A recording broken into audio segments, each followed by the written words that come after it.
Welcome to Oncology Today, key presentations from the 2022 ASH meeting on myeloproliferative neoplasms. This is medical oncologist Dr. Neil Love. For this program, I met with Dr. Srdan Verstovsek from the MD Anderson Cancer Center in Houston. And to begin, I asked him to provide an overview of myeloproliferative neoplasms. When we talk about MPNs, we talk about classic Philadelphia chromosome negative MPNs, and that is essential thrombocythemia, polycythemia vera, and myelofibrosis. Myelofibrosis is the deadliest, and we talk a lot about it because of shorter life expectancies than normal, and focus on quality of life and control of the spleen and anemia, for example, rather than prolongation of life. And so that's the key parameter here for me to try to elevate the bar with the novel agents, not only to do more of the spleen or anemia or symptom control, but also to control the disease signs and symptoms for as long as possible to make people live longer. We don't have a cure with medications. Only cure is a transplant, and less than 10% of patients get there. So all the medications aim to improve what we do, but not that many, really, and only one in reality aims to say, hey, I'm going to make you live longer. We do have a good evidence from the past that controlling the signs and symptoms, making spleen smaller or improving quality of life, people gain weight and participate regularly in what otherwise life is, actually make people live longer. But that is still something that is not in the eyes of drug developers or FDA. But in ET and PV, the situation is completely different because life expectancy is close to normal. And in that sense, the intent of current therapy is to decrease the possibility of having some side effect from uncontrolled blood cell count, which leads to clotting, and that blood clot leads to untimely death or morbidity associated with the condition. And the more of the effort is, as you will see today through discussion, on getting to the next step. If the next step in the myelofibrosis is complete response or life prolongation with a good control of the signs and symptoms, the next step in ET and PV is the molecular response. The molecular response would mean decrease or elimination of detectable JAK2 mutation or calreticulin mutation in ET, which would then logically, to me, lead to less of a not only blood clotting, but less of a risk of a progression to myelofibrosis or acute myeloleukemia, which happens in a good proportion of these patients with ET and PV, and which is the most scary issue with the management of particularly younger patients with ET and PV, which by default should have a good life expectancy, but can progress and then die, right? So the many patients with ET and PV are very concerned about the progression, and if we can aim for molecular response, which is tied to decreasing or eliminating progression, then that would be a success, and that's where we are going forward with the new discoveries, as you will see today when you talk what's new from ASH 2022. Any sort of myths or misperceptions that you see? I know you see a lot of second opinions of patients who've been managed in the community in terms of how people particularly approach myelofibrosis. Unfortunately, I have a continuous feeling over the last 10 plus years since the ruxolitinib, the first JAK inhibitors have been approved, and now we have two other ones approved, fedratinib and pacritinib, that the perception of their utility is still bound only to making people feel good and nothing else. And there is plenty of evidence that we can actually, as I alluded to briefly, with a good control of the signs and symptoms, and with ruxolitinib in particular, making spleen as small as possible, we can make people live longer. With the combinations that are in pipeline, we can perhaps optimize the care and make them really live much, much longer. That's my hope with the combinations, not only to say, hey, your spleen is a little bit smaller or you feel a little bit better, but that control will translate to a durability and longevity of the patients. So the idea of not eliminating disease, we don't eliminate disease, but still making people live longer, it's hard to impress on the local hematologists, oncologists in a community setting because it's not normal, right? We usually talk about CR and PR, and that means longer life. Not here. We don't have medications to achieve CR and PR. We're talking clinical improvement, and yet people can live longer. So optimizing the care to make that control of the disease, signs and symptoms, so good to make people live longer is what I would like to impress even today during this discussion. How to do that? What's the optimal care and what's the goal? It's not only feeling better, it is also living longer with a good quality of life. That's a really interesting point. I guess the perception that a lot of people have is that most of our ability to help people live longer has to do with sort of relieving symptoms and improving performance status. Out there is also the hope that the disease process underlying it can be modified, particularly with some of the new agents. How does a doc know whether or not they're really approaching this optimally or not? Is the goal to make the patient completely asymptomatic? Do you look at their weight? How can a physician taking care of a patient, sort of line themselves up to try to maximize the patient's survival? I would extend this to include 2 points. One is to optimize the dose of, if we talk, for example, about ruxolitinib, to make the dose as good as possible to decrease the spleen as much as possible, knowing that the higher dose means smaller the spleen, and there are multiple different reports associating the small spleen with a much better durability and the longevity of that patient. So stepping up from making just people feel good and saying, okay, your spleen is smaller and it's not symptomatic anymore, to thinking, hey, it's smaller, but can I make it as small as possible? Because it will take much longer for this spleen to come back, and you will enjoy your life much longer if that spleen is as small as possible.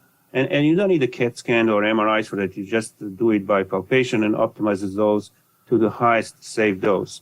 There are evidence of some similar benefits from other JAK inhibitors, fedratinib, or even some experimental medications that possibly can extend life by controlling that sign and symptoms. And perhaps for other medications, there will be other sign other than the spleen response as a marker for longevity and durability.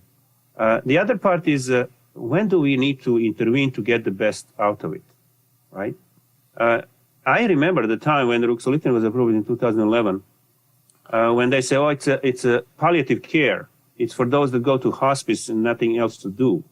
And then we learned that it can possibly extend life for a few years, 3 years on average in clinical studies, and people start thinking about earlier intervention. But thinking is not really what the standard practice at the moment is. There is, again, from the past experience from the clinical studies and from the community setting as well, a good evidence these days that earlier intervention, meaning less sick patients and a shorter duration from the diagnosis to intervention, make a lot of difference for the patients.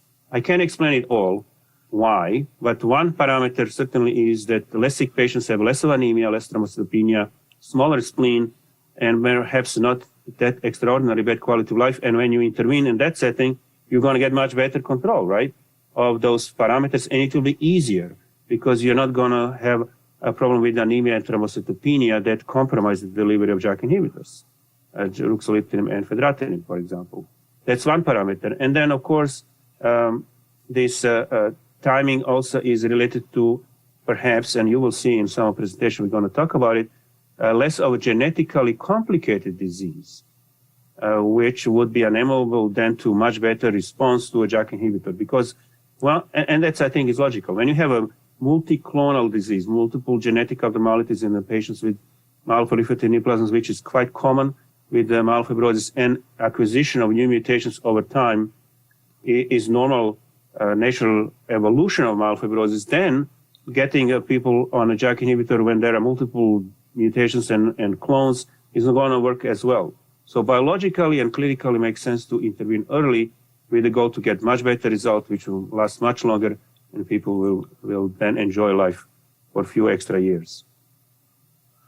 Again, sort of looking at what you're seeing out there in the community, can you talk a little bit about how you approach the patient with anemia that you're starting out on therapy, and also the patient with thrombocytopenia? And, again, some of the pearls that you have incorporated in your practice that maybe you might want to share with docs out in the community. Anemia and thrombocytopenia are problematic. They compromise the delivery of ruxolitinib, they compromise the delivery of fedratinib to some degree. But luckily, since about a year ago, we have a new agent called pacritinib that is approved specifically for patients with low platelets. And that means platelets below 50, for which neither ruxolitinib nor fedratinib should be given. If they are given, they're not really effective because they're usually given at very low dose. So pacritinib is quite novel for us, a JAK inhibitor that can control the sinus symptoms, spleen and symptoms in people with low platelets without further worsening that platelet number. NCCN guidelines even suggest the pacritinib to be a choice regardless of what platelet number is in a second-line setting. If you use, let's say, ruxolitinib or fedratinib in a first-line setting, what do you do in second-line setting? You can use either one, ruxolitinib or fedratinib, but in this setting, many people are actually thrombocytopenic, many. And then pacritinib should be used regardless really whether platelets are 50 or not. And it's very useful in that setting. So we covered what we call area of unmet need, patients with low platelets with the development of pacritinib. And you will see today's presentation, there is also a sense that it may actually, in some patients, 20-25% of patients, also improve the anemia, which should be quite valuable for these people with such a low blood count. We call these cytopenic patients. Not to get to that level where you really need to worry about anemia, thrombocytopenia so much is what I was saying earlier on, earlier intervention in frontline setting with the drugs that do cause anemia, thrombocytopenia, ruxolitinib, fedratinib, with the goal to help the patients earlier on, and then it will be easier to manage for much longer. Now, everybody eventually will fail, but if you do the frontline setting in much better way, that frontline setting will work for much longer, and then you get to the second line where you again need to do something different for people with cytopenia, like a pacritinib. So I would like improvements on all aspects. Better frontline setting in an easier way with earlier intervention, with better doses that will last longer, and then a second line setting with the new medications that are being developed or that are approved will also extend that life of myelofibrosis patients. How would you compare the effect of pacritinib in the patient with anemia to momelotinib? Momelotinib is quite an interesting drug. It has been in a clinical development for a very long period of time. It was compared to ruxolitinib in frontline setting, head-to-head in blinded way, equal control of the spleen, very interestingly.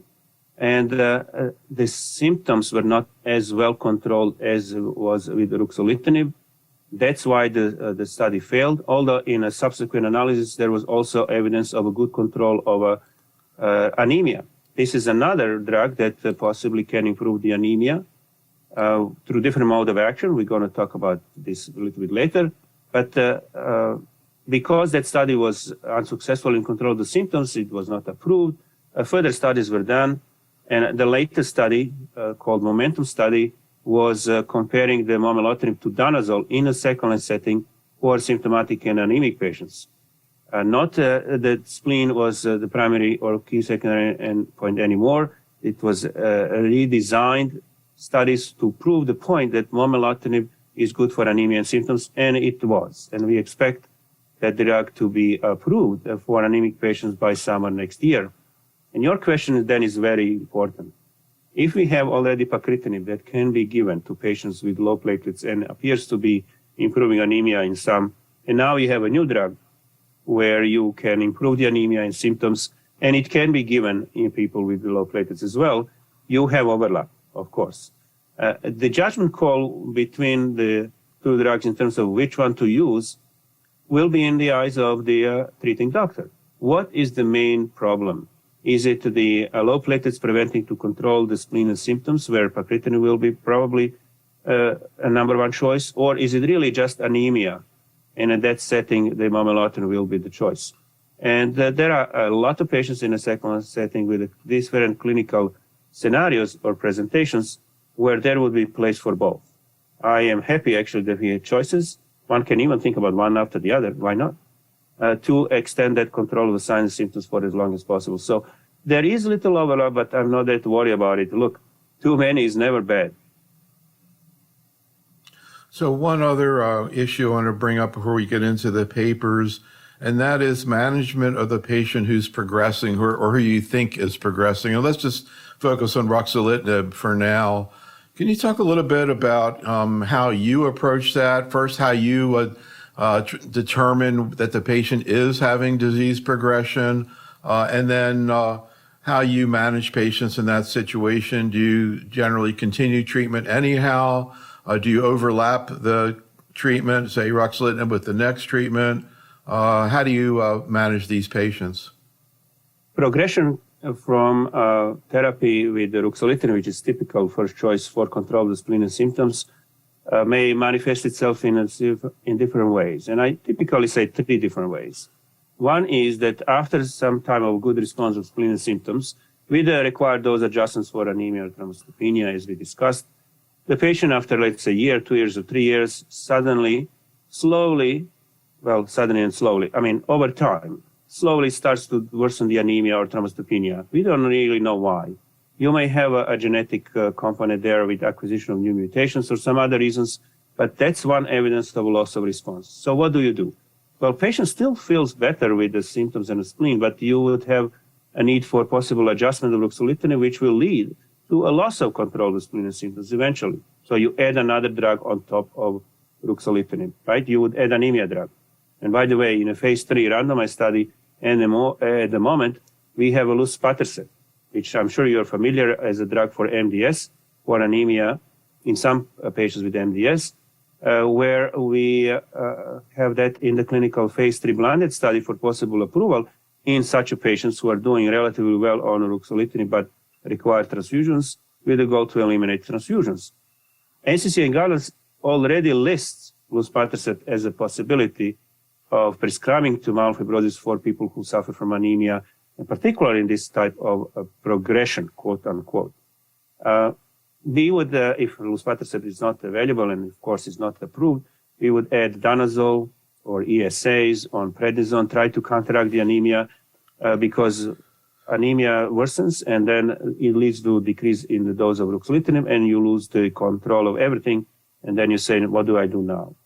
The second problem is progressive in the spleen. Here again, you would add rather than replace. And we call this add-on approach.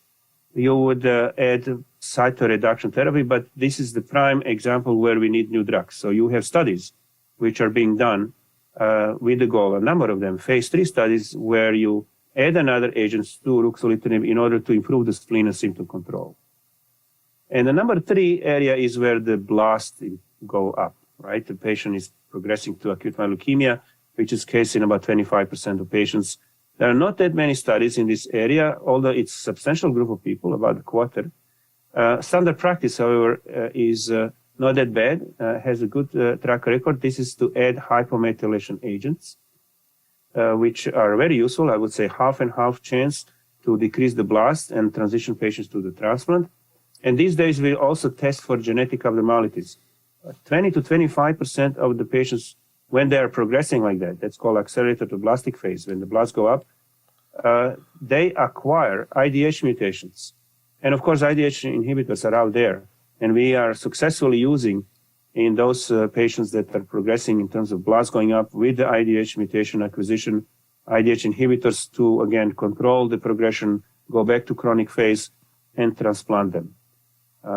So among all these problems, the main problem is cytopenias, a loss of control because of the anemia and thrombocytopenia. That comes up usually, particular anemia, as the number one reason why you eventually stop the ruxolitinib. Now, because of a variety of clinical scenarios, there are no very good definitions for use of different drugs, when and what to do. It does come down to a lot of experience that one needs to have to recognize when to intervene and how to modify. And I'm happy here to help. As you said, a lot of patients come through the door, about 4 or 5 new patients in consultations every week with myelofibrosis, most of them with some issues, either already failing frontline or on a frontline setting without problems, where we try to help and include them in many clinical studies as well. The IDH, I never heard that. That's really interesting. So have you actually seen patients benefit from IDH inhibition? I saw there's a second in AML, there's a new IDH1 inhibitor. I didn't even know, never heard about it. It just got approved, actually. I don't know if there's any difference between that and the ones we have, but you've actually seen patients benefit. Oh, yes. And we and others have published. Of course, the number of patients is relatively low because if the quarter of myelofibrosis patients progress and quarter of them have IDH mutations, then of course the group is small, but it really works very well. You have some publications out there, about 3 or 4. Even from our own group, we had like 12 patients, and another group in Chicago had 8, and so on.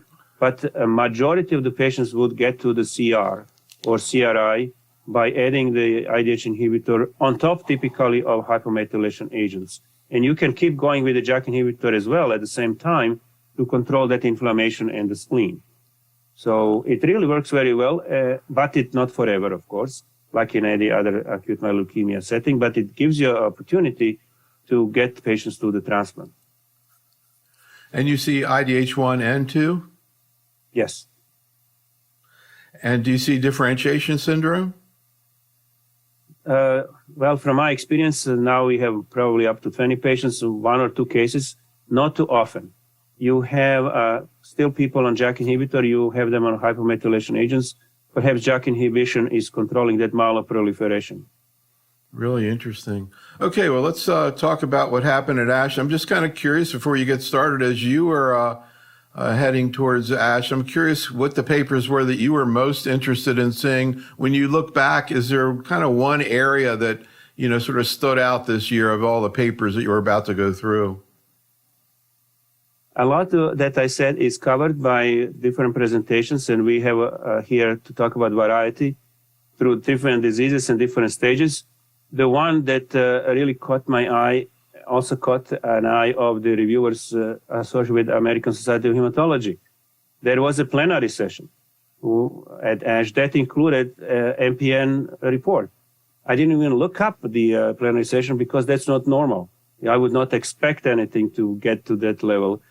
And surprise, it was the preliminary preclinical result of the new agent in development, which is the calreticulin antibody.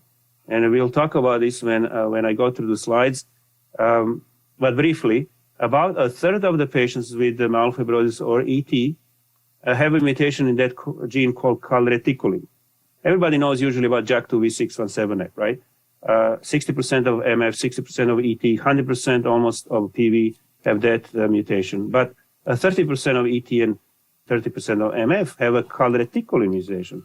Well, what does this do? The mutated protein, and I'll show you some cartoons, is excreted from the cell, and it attaches itself, a mutated protein, attaches itself from outside to the receptor for thrombopoietin, called MPL. That's the receptor for the growth factor for platelets, and that's how activate the JAK-STAT pathway. Well, it's on the surface of the cell, so it's recognizable by the immune system, perhaps, and also it's then amenable to development of specific drugs. Calreticulin-specific antibody was the topic of that plenary session, and I'll tell you about it because the potential is to eliminate, of course, malignant cells in a specific way. We don't have any drug like that at all. I can't wait to hear that one. I'm waiting for you to tell me there's going to be CAR T or bispecific also. Yeah, I think this is where the field is going finally. Of course, then we're going to talk about how much clinical benefit actually this is going to provide, because we just talked about it. This is a genetically complicated condition, myelofibrosis. Multiple other clones may be existing. So we'll come to that and perhaps have a nice discussion at that slide section. Awesome. All right, well, let's get started. Very good. So thank you again for having me on the program. I enjoy a lot discussions with you, and hopefully this will be useful also from the listeners here. And of course, any of the slides are open to discussion. But now that we had this lovely introduction, it will be easier to grasp what I chose here for discussion today. So, molecular characterization of response and loss of response to ruxolitinib. Why?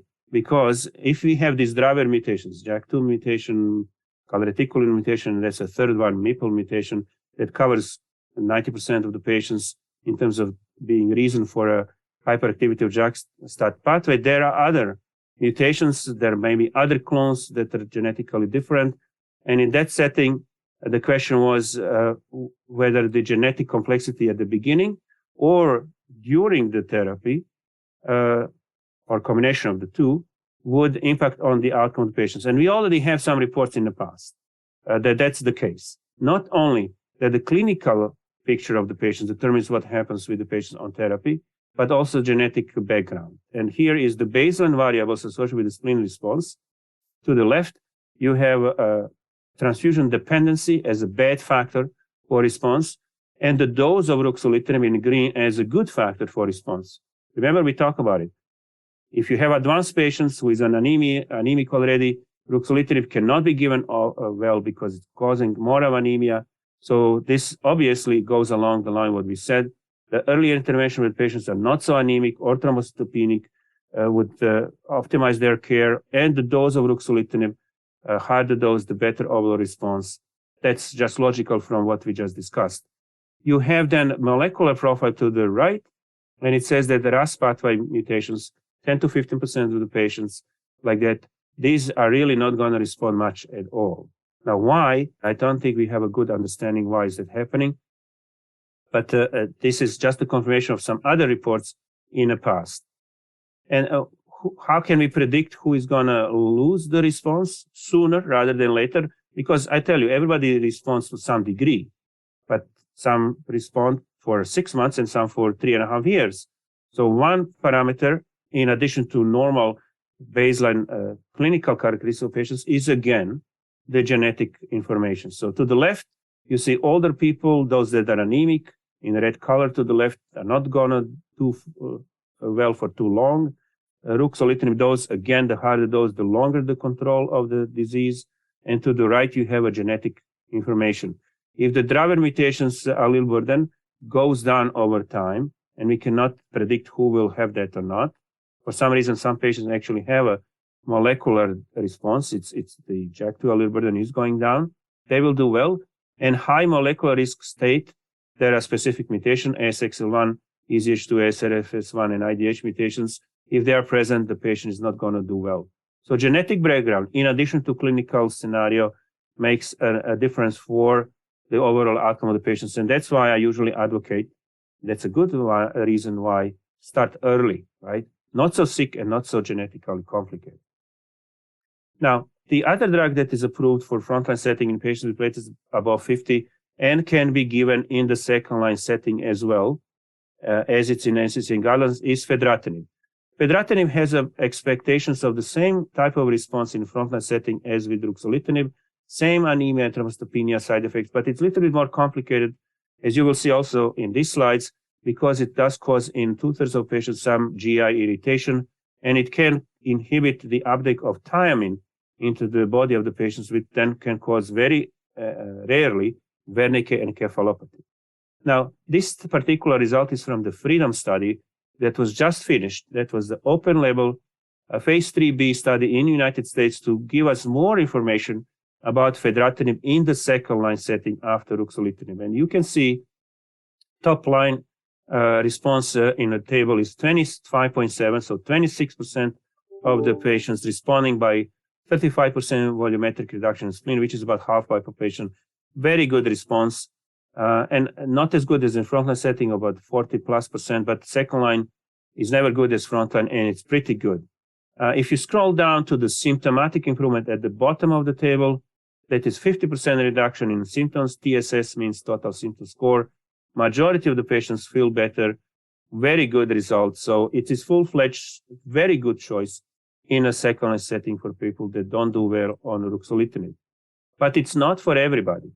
Not for everybody in second line setting. Not only that you have a little of a constipation, diarrhea, and nausea, which is the gastrointestinal disorder first line here in the table problem, which you have to manage with antidiarrheal and anti-nausea medications, but also anemia and thrombocytopenia still happen to the same degree as it is with the ruxolitinib. That's a second line in this table. And so my message here is fedratinib is good in second line setting for people who are not anemic and thrombocytopenic. That's about a quarter of the patients in the second line setting. It's not for everybody. If you just give it to somebody who is failing ruxo because of anemia, it's just going to make it worse, right? So you have to think who is a good candidate for fedratinib, and you need to give people anti-nausea, anti-diarrheal medication, and monitor that thiamine level, which is not on the table, give a timing or measure timing because you don't want to have any central nervous system toxicity.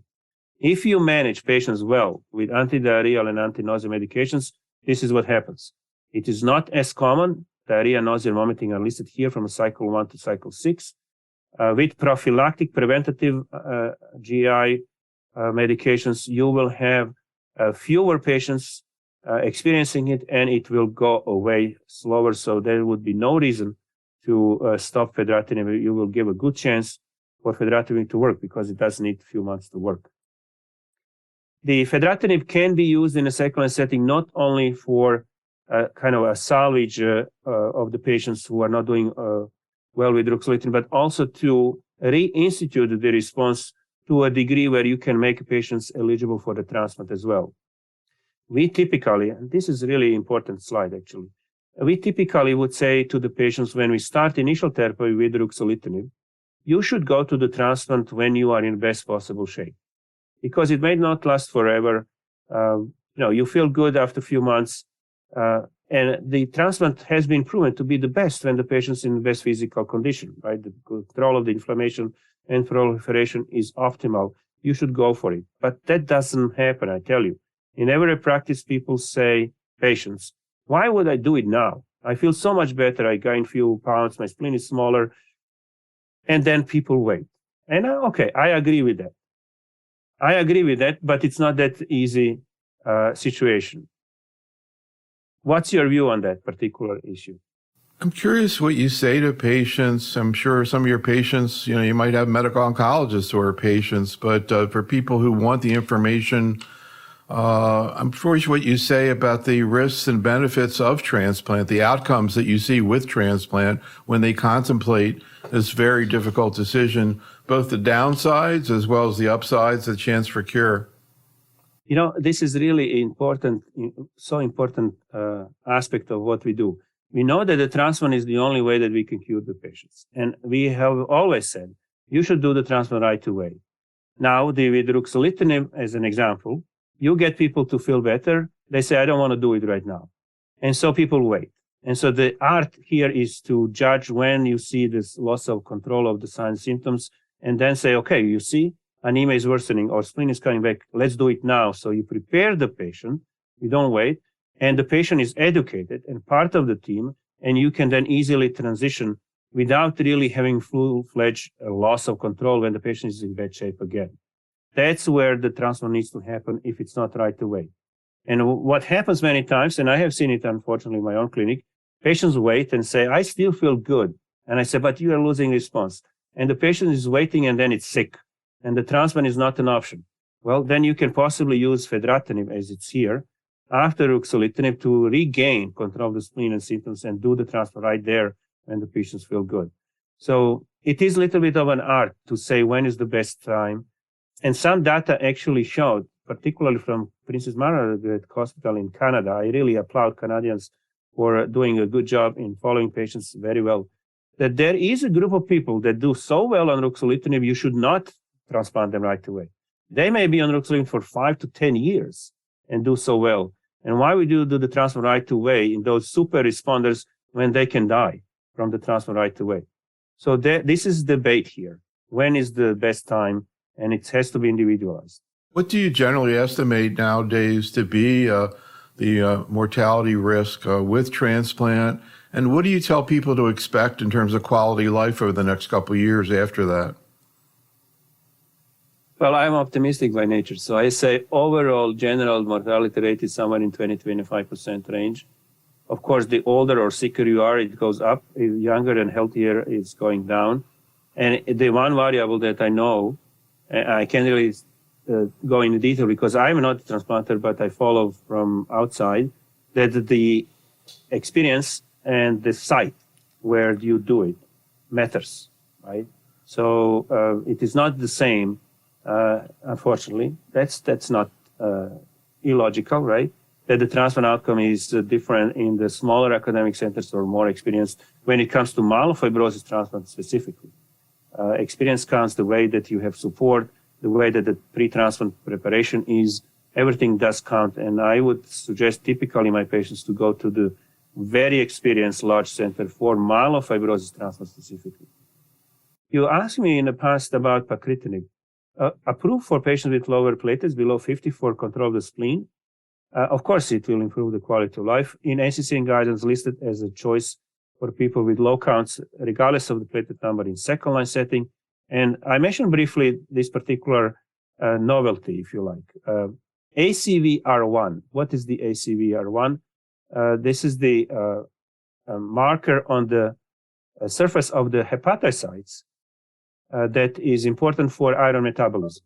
You inhibit ACVR1, you will decrease hepcidin in the body of the patients, and hepcidin is very high as inflammatory marker in the patients of myelofibrosis, and by decreasing hepcidin, you would decrease the inflammation further and allow iron to be available for erythropoiesis. We're going to touch upon that a little bit later again when we talk about momelotinib, because that's the primary way of how clinical benefit of momelotinib, anemia benefit, is supposed to happen through inhibition of ACVR1.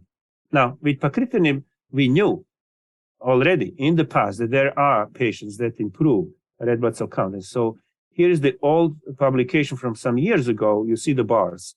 Pacritinib 200 milligrams twice a day. That's how it should be given. In PERSIST-2 study, PERSIST-2 study was patients with platelets below 100, everybody, first line, second line, all mixed.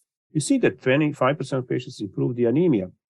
So what is novel is that it was associated with this inhibition of ACVR1, which would decrease the hepcidin again and make iron more available for terminal erythropoiesis, like anti-chronic disease anemia type of therapy. So more specific analysis of type of responses was provided at ASH. Again, quarter of the patients improving, and you see in different subgroups of patients, not to go to the detail, to the right side, you see that 20-25% improvement in anemia, clinically relevant. So I do tell my patients that you will experience a degree of spleen reduction with pacritinib, feeling better, and there is a chance for anemia to improve as well. The approval was accelerated for pacritinib.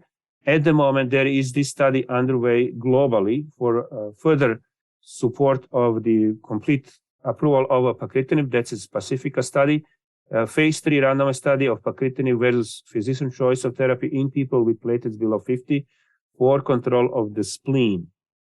There is no mentioning of anemia benefit on the label of pacritinib, but it's very useful to know about it from what I just said. So this particular study is underway outside United States for confirmation of the spleen response versus BAT.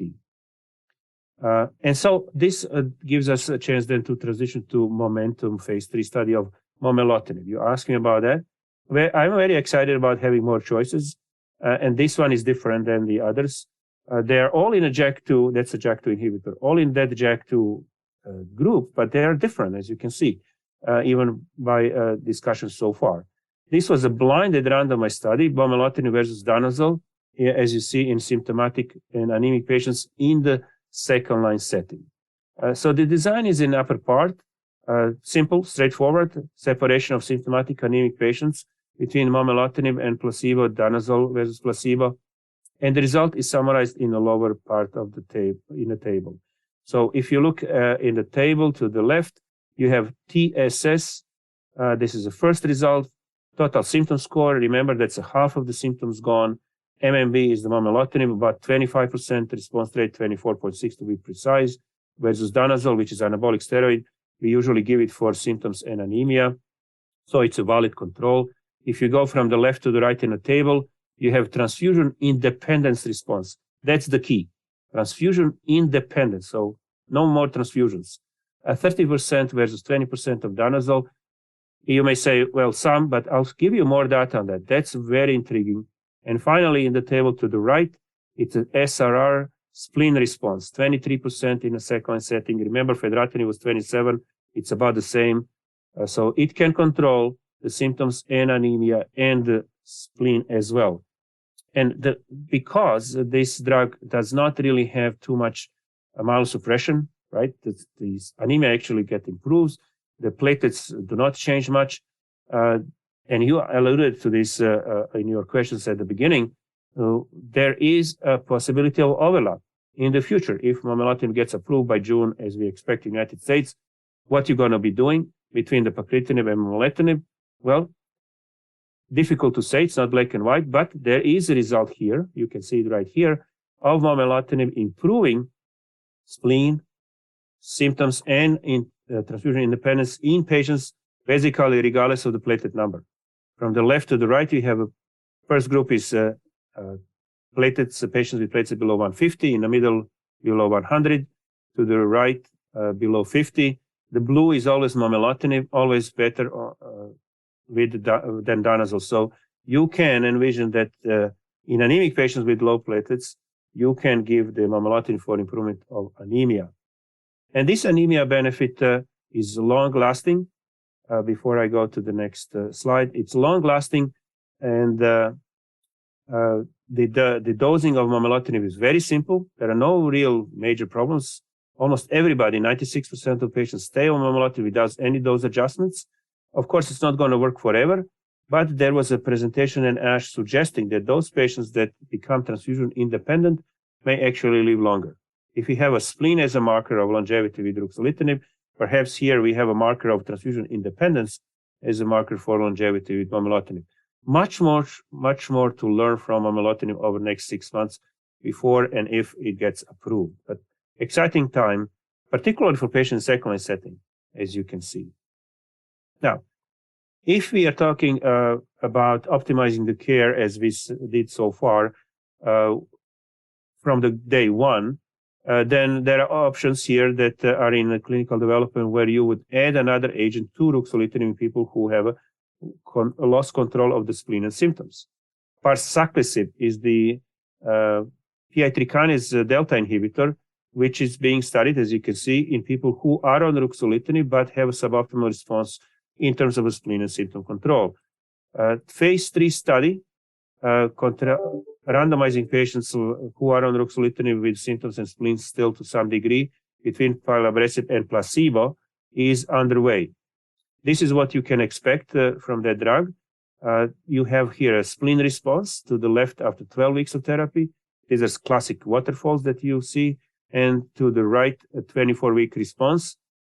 In this setting, the green color is the dose that is the best, obviously. The green is the 5 milligrams daily continuously, easy to give, and the best result in this setting. So you see about response rate is about 28% response rate by judging a quarter of the spleen gone. These people are already responding to ruxolitinib, so they are suboptimal responders. You don't need to judge the efficacy of a new drug by going a half of the spleen gone, which is a 35% volumetric reduction. 25% volumetric reduction is enough. So it's valuable, and phase 3 study is underway. It also improved the symptoms as well. I wanted to ask you, I don't know whether other people find it confusing, but you hear about PI3 kinase inhibition in breast cancer. You hear about lymphomas. A lot of the agents that are used, particularly in breast cancer, seem to have a lot of side effects. How is this drug tolerated? In this setting, 5 milligrams daily was extremely well tolerated. There was no major problems. But of course, because of the experience with other drugs or even this drug in other clinical settings, one needs to be cautious. And for example, everybody is given Bactrim to prevent atypical infection. So you're not taking one drug, one pill, you're taking actually one drug for myelofibrosis and one antibiotic to prevent infections. Of course, it makes it a little bit complicated. Then you need to explain to the patients what's happening here.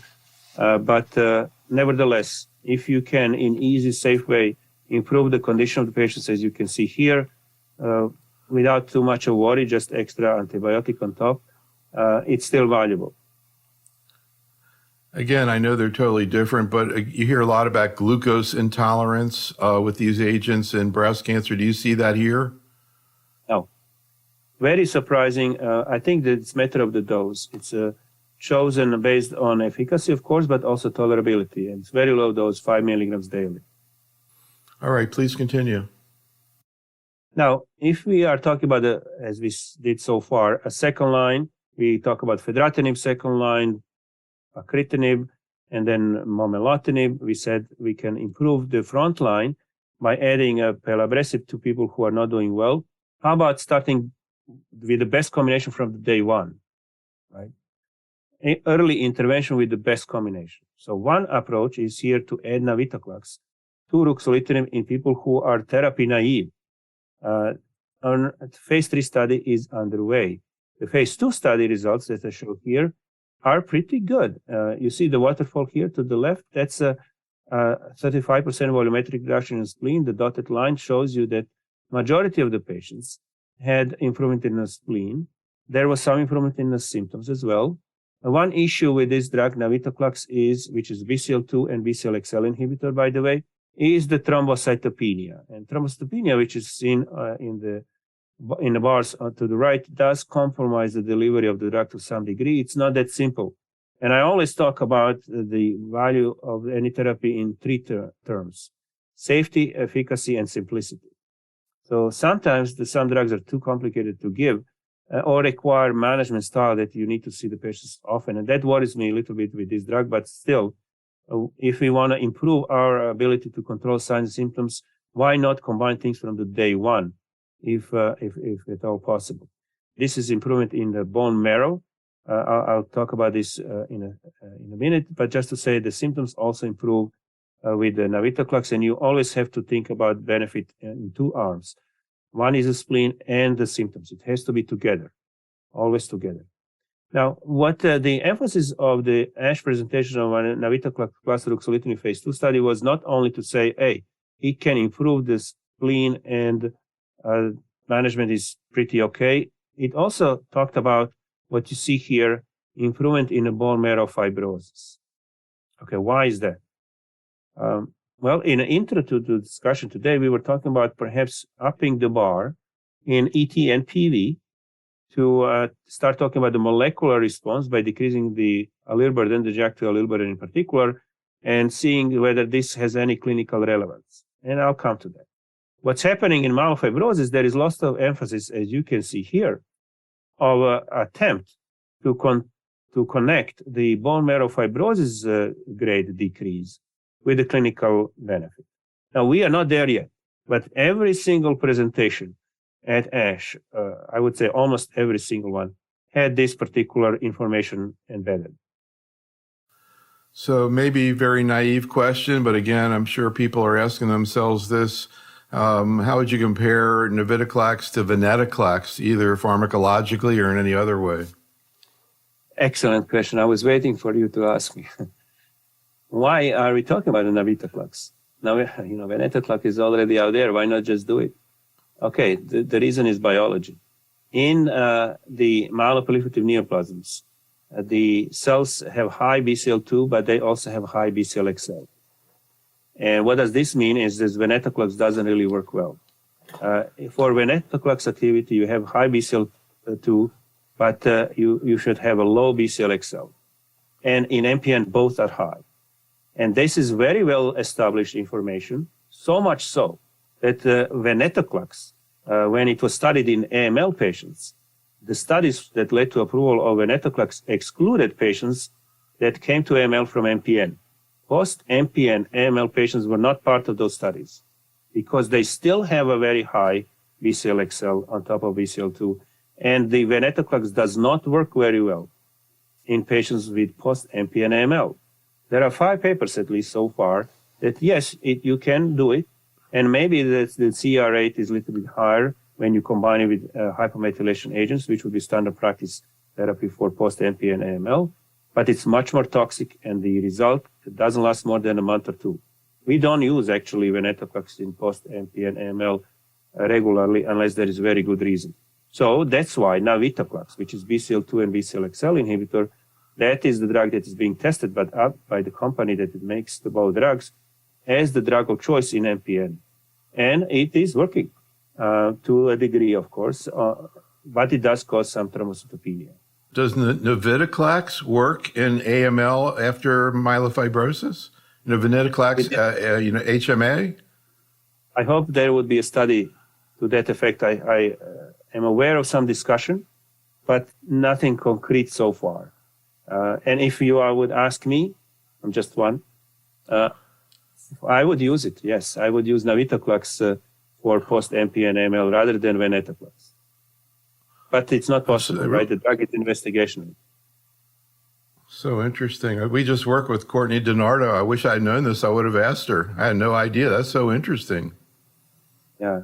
We actually published a paper in Blood Advances last year on more than 30 patients with post-MPN AML that were given venetoclax from different studies and did not really work very well. No difference in survival between the hypomethylation agent alone versus hypomethylation and venetoclax. And it's just more toxic, you know, and more death from the sepsis, basically. So that's why we stay away from that if we can. Let's move on to the next drug, which is pelabresib, a BET inhibitor, right? So BET or bromodomain inhibitor, it's really epigenetic modifier. And it's being tested in the same setting as the navitoclax, frontline setting, a combination of the two from the day one. And this is something that has been rising eyebrows for quite some time, perhaps more than navitoclax, because of the results that you can see here. This is, again, phase 2 study. You have a very good result in the spleen at 24 weeks to the left, and then best reduction spleen on the study at any point in time to the right. So you would not expect a result with the ruxolitinib alone to that degree. You also have improvement in the quality of life as well, and it appears to be very well tolerated. It is given 2 weeks on, 1 week off, because it does cause some thrombocythemia. But the results from this study, open label phase 2 study, did not show such a difficulty in management of patients. So simplicity was preserved to a degree, and a blinded randomized phase 3 study of this combination versus ruxolitinib is underway, as is navitoclax combo versus ruxolitinib alone. So these are really competing head-to-head. And now we come to what I highlighted earlier on as extremely interesting. This is the monoclonal antibody that would target specifically mutant calreticulin. And just to perhaps briefly repeat, that would be genetic mutation. About 30% of MF and ET patients have that. This mutation would lead to mutated protein that is in Golgi apparatus, and then it's secreted outside the cell and it binds to the receptor for thrombopoietin, which is called MPL. And that's how, through that receptor and binding to the receptor, activates the JAK-STAT pathway and drives the disease as an entity. So it's a driver mutation. This is how we say calreticulin or JAK2 mutation or a mutation in the MPL itself. These are 3 mutually exclusive mutations. So if it's on the surface of the cell, this is how it works. If it's on the surface of the cell, then you can devise a medication that would inhibit it. So if you look through the left here, you have a mutant calreticulin in the blue, right? You see here it's outside the cell. On the surface of the cell, it activates the JAK-STAT pathway. And here you have antibody already embedded in the cartoon. So anti-mutant calreticulin antibody would inhibit the activation of or dimerization of the receptors that is necessary for that hyperactivity or initiation of the activity of the JAK-STAT pathway. And that would lead, this is naked antibody, that would lead over time to a slow dying off of the malignant cells. So that has been done in mice. And we hope that we have that study open in people by the end of this year as a first ever calreticulin antibody-driven study for specific mutation-positive patients, calreticulin mutation-positive patients. Because look, in mice, it works, right? You can see here the cartoon here or pictures of those bone marrows in mice. So perhaps this is the first step. Can we envision bispecifics? Can we envision CAR T cells? I would hope so, but what are the limitations of this approach? We were talking very early on, that there is an effect on the genetic mutation profile on what the JAK inhibitors do, because there might be other accessory pathways activated in these cells, That's why we use PI3 kinase inhibitor. There might be other genetic abnormalities that lead to activation of other cells through genetic or epigenetic modification. Well, that's why we use epigenetic modifiers. BET inhibitor is just one of many epigenetic modifiers that have been tested. So all of this is extraordinarily attractive, and that's why it was plenary session, and people were lining up after the discussion say, can I have the study open in my center? So enthusiasm is extraordinarily high. I don't know whether this will make, in advanced myelofibrosis patients, such a desirable benefit. Early intervention, again, makes sense to me. Once we are done with the phase 1 study and we know it's safe, you can start treating perhaps earlier phase patients to intervene early and in that setting, perhaps eliminate disease, prevent progression.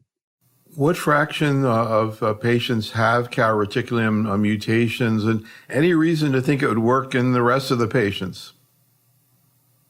About a third of the patients have with myelofibrosis calreticulin mutation, and about a third of the ET patients.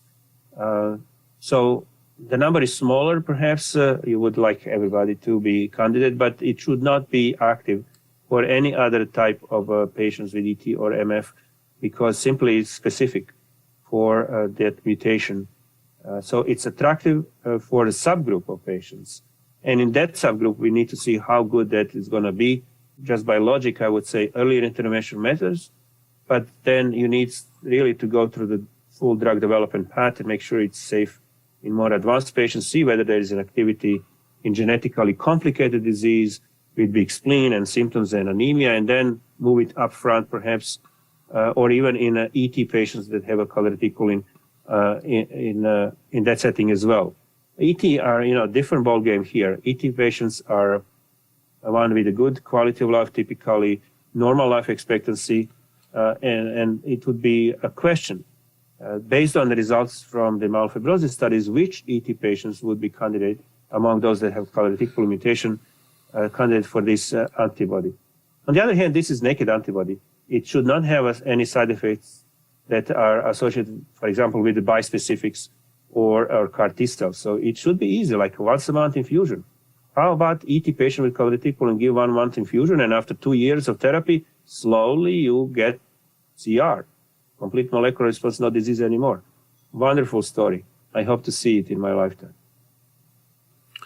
I hope to hear more about it in the next year. Do you think we're going to see humans receive this drug in the next year?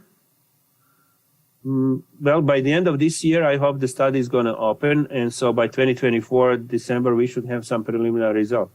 I certainly hope so. Please continue. Okay. Moving on to different disease, polycythemia vera. You may recall that polycythemia includes high red blood cell. Of course, everybody does that.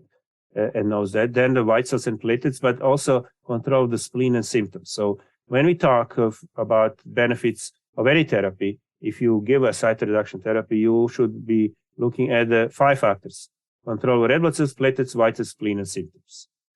And ruxolitinib was approved as a second-line choice after hydroxyurea.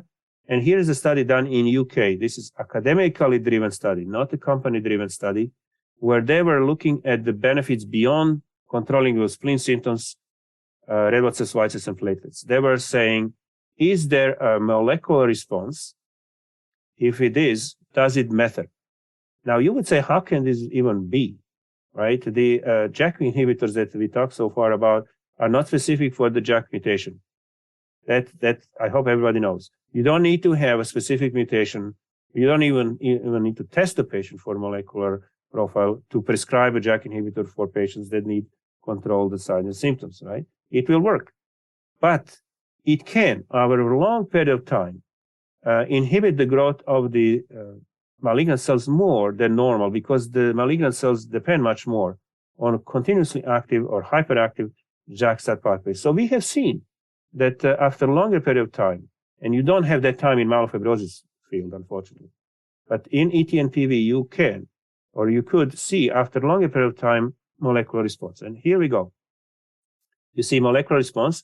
It's called a 50% reduction in the allele burden for the JAK2 And it's seen in more than half of ruxolitinib patients and about a quarter of the best available therapy, which can be interferon, hydroxyurea, or anything, whatever the doctor wants to do. This is, again, done in UK, not driven by the company, so it's a standard practice, best available therapy. And you can see in a graph in a right upper corner, event-free survival by molecular response. What is event-free survival, right? That is the lack of a progression to myelofibrosis, having a clot or AML or bleeding.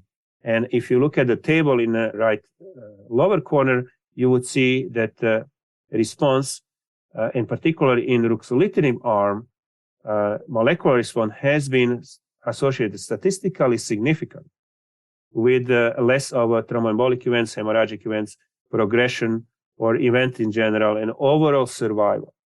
That's why I am very fond of this type of long-term studies that eventually may lead us to reassess what the goals of therapy in PV are, because nobody really tests for this in everyday practice. It's not normal practice to do molecular testing or even to look at the allele burden. This is two-step. One is to say, is there a JAK2 mutation? And then what is the allele burden? Nobody does that. But this type of studies eventually may lead us to start thinking about that and judge not only the drug based on ability to control the CBC or the spleen or symptoms, but also, is there an extra benefit in the molecular response? Unfortunately, this is now going to genetic complexity. I mean, how many times did I mention the genetic complexity? There are other mutations even in PV that can happen, not as often as is myelofibrosis, and presence of other mutations is not good. And it does affect in a negative way overall response. You can see this in a graphs at the bottom, like say in the bottom in the middle, it says event-free survival by the number of driver mutations, and then event-free survival by SXL1 in particular in the right lower corner. Those patients, not too many, that have SXL1 mutation don't do well. So genetic complexity, again, has a role even in the quote-unquote benign condition, and it does affect the benefit of the therapy. Similar presentation from Italy. The first one was from UK. This was back-to-back oral presentations saying that, yes, in PV and this setting also ET, that molecular response is of value. These are the definitions of the response, perhaps easier to conceptually see it. Partial is 50% decrease in allele burden. They call it deep response rate when the allele burden goes below 2%, and a complete undetectable. That's not very common, but it's possible. And no response, of course, nothing really happens. Here is the summary. This is the most visually appealing. You can see very well. Green line, no change from the beginning. CMR, complete molecular response, and deep molecular response. Few patients, not too many, but no progression, right? No progression. And those that did not have a molecular response in red color, obviously they do worse. So if you combine these two presentations, you can certainly easily understand the concept where there is now quite a significant incentive for those that are providing the guidelines to perhaps incorporate molecular monitoring in everyday management of ET and PV patients. But that will require a lot from the involved providers to think about molecular response, have a test available, and then interpret it. And that's the greatest worry. If we up the bar and say you should monitor for molecular response, and only minority have a molecular response, then I would worry that the doctor or a patient, particularly patient, would say, I know my numbers are excellent and my thrombotic risk, blood clotting risk, is controlled well by having a good blood count. I'm not responding because I don't have a molecular response. I want something else. Well, that's the bad side of the success, right? Of starting to talk about molecular response. So it may be perhaps too much to start doing this type of testing at the moment in everyday practice, and I do not do it regularly in my own clinic either. This is still part of the exploration and clinical studies. Now, in ET, we had a presentation that I just finished of long-term use of ruxolitinib in ET in addition to PV. But first one needs to say that ruxolitinib is not approved for ET. What we have here is information from clinical studies. This is one of those studies that was also presented in oral session. You see here essential thrombocythemia. And in this setting, the ruxolitinib was compared to best available therapy, different drugs, again, driven by the good willing doctors in Germany in particular, not company sponsored. So any best available therapy might have been used. You can see those endpoints that are typically looked at. You can see platelet count, hemoglobin, white cells, and the spleen. These are the goals, right? As it's for PV was CBC and the spleen and symptoms. In ET, it's platelets, white cells, and the spleen, and you do not want to cause much of anemia. So here there are some differences, but not extraordinary to brag about it. And that's actually is in part a reason why there is no approved ruxolitinib for ET. It is harder to control the platelets with ruxolitinib. You need a very high dose, 25 milligrams twice a day. Then it can cause anemia.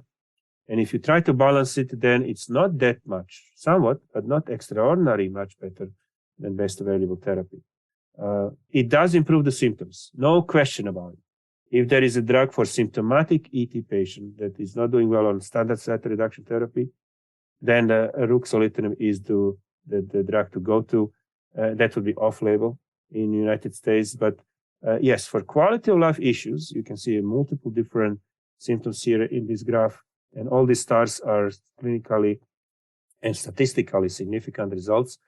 That makes a day and night for involved patients. So I have asked insurance to, in some cases with ET, give me an approval for ruxolitinib when the patient suffers from the symptoms, and hydroxyurea or interferon or anagrelide are not really good. Interferon is not even approved, so you have a hydroxyurea and anagrelide. They're not that good for the symptoms. If the patient suffers from the symptoms, ruxolitinib is something they ask for. There is a possibility of developing a new drug in ET as well. And here is one of the examples. This is the LSD1 inhibitor. What is the LSD1 inhibitor? That is another epigenetic modifier. We mentioned epigenetic modification with the BET inhibitor earlier on, which was pelabresib. Pelabresib is being tested in ET. It did not mature enough yet for presentation, but this one, bomedemstat, is something that caught an eye of many doctors at ASH as active in ET. Just briefly, what do we do in ET? We certainly look first for the reason for introduced site reduction therapy. If we decide to do something, then we do hydroxyurea, and then we do anagrelide. The guidelines usually say you can use interferon, but there is no approved interferon. There is a study underway, however, to complement what I'm going to talk about in a second. There is a study underway comparing ropeg interferon, which is approved for PV in the United States since November 2021, ropeg interferon versus anagrelide in the second-line setting for control of the platelets and the white cells, which may be sometimes high in ET patients, for possible approval of interferon. So perhaps in a couple of years, we'll have a ropeg interferon approved for ET. But the new agents are coming. And here is a pill. That's a pill, bomedemstat. It does lower the platelets, you can see. 9 out of 10 patients will have a durable, which is 3 months or more, control of the platelet count below 400, which is very good, 90%. It has, unfortunately, some issues with side effects. By the way, in addition to controlling the platelets, it does lower the white cells, which is important. We said control the platelets, white cells, spleen, and symptoms are the factors that matter, not just the platelets. And of course, then simplicity and safety. And here we have little issues. You can see some side effects that are not that friendly for continuous lifelong therapy, dysgeusia, constipation, some arthralgias and fatigue, and so on. So that's what concerns me a little bit here. And no question that is active. We'll see whether it's going to be safe and simple enough for further development, because you have a hydroxyurea, anaglide, and possibly ropic interferon. Is there a room for another drug in this setting? It's being tested. We'll see. I'm looking forward to new drugs in ET as well. So maybe here I'm going to talk a little bit more about BMS BET inhibitor. We talk about pelabresib as the BET inhibitor. There are others. And why test others, right? Look, I was involved with the 11 different JAK inhibitors so far, and we had ruxolitinib, fedratinib, pacritinib, and now momelotinib possibly approved, and they're not the same, right? A classic example of testing so many to get best out of them, and it's not only about one. Now we're going to possibly have 4. Why not more of the BET inhibitors or more of the BCL-XL inhibitors or any of these that I mentioned so far? And so there is a room. This is a BET inhibitor that is in earlier stage, 1, 2, is showing promise. Again, this is a study that is underway.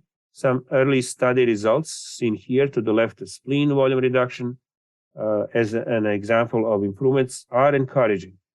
And because we need to test more than one to get to the best BET inhibitor, and I'm sure there will be one approved at the end, because it's active, they give it a chance, right? And there are other companies that are doing their own BET inhibitors in the space.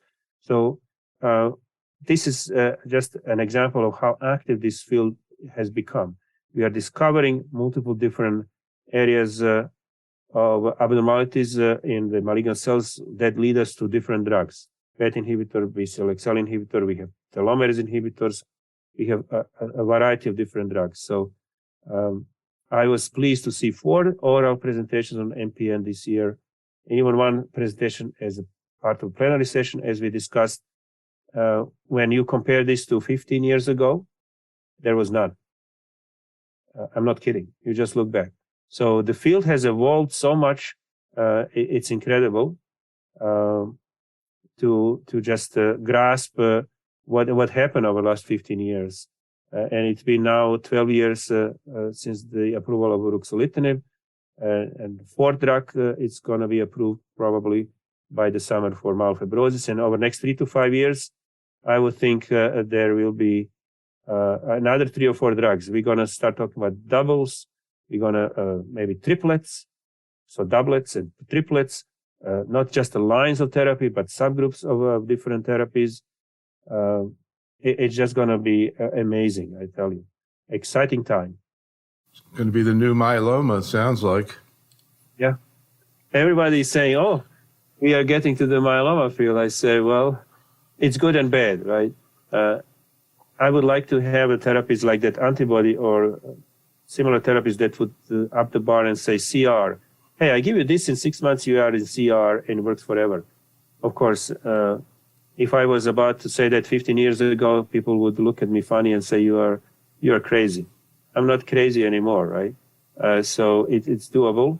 But the first priority is to just optimize what we do with all these drugs and perhaps just make people live longer and normal life expectancy as a goal, even with the disease under control. Do you really need to eliminate it? Maybe not.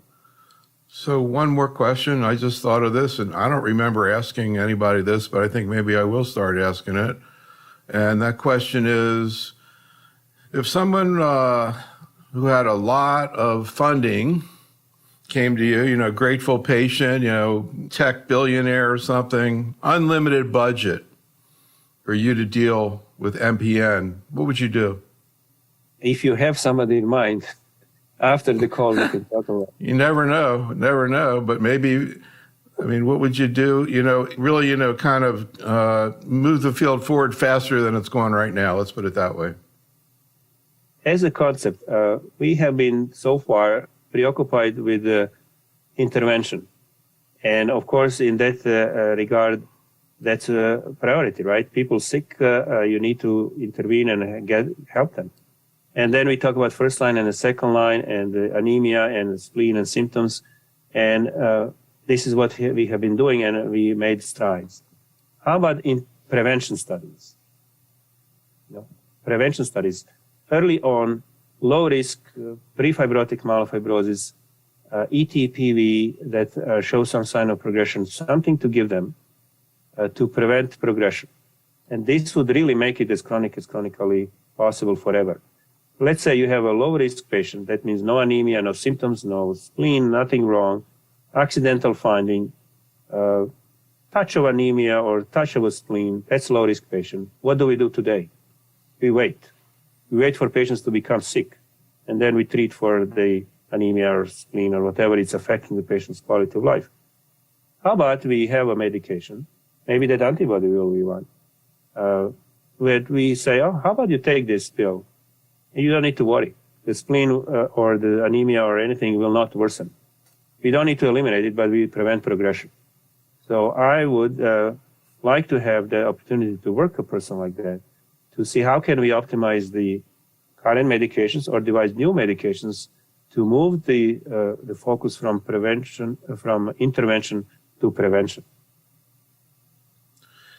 Anything exciting that we've learned about the etiology, and since you bring up prevention, the etiology of the disease and what the implications might be? You know, one of the things, I don't know, again, I'm way far out just sort of watching this from the outside.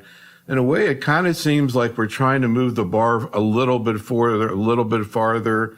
I'm not sure how much that's because of, you know, sort of the industry motivation, et cetera. But do you think that we should be looking for more home runs? We should. Better the response, CR, will definitely then lead to elimination of any symptoms, spleen or anemia, right? Everything is normal. But we were not able to do that so far with medications that are in pipelines. They are not really specific for malignant clone. The inability to devise a specific inhibitor of JAK2 mutation, for example, or medications that would intervene in the bone marrow environment to prevent fibrosis progression.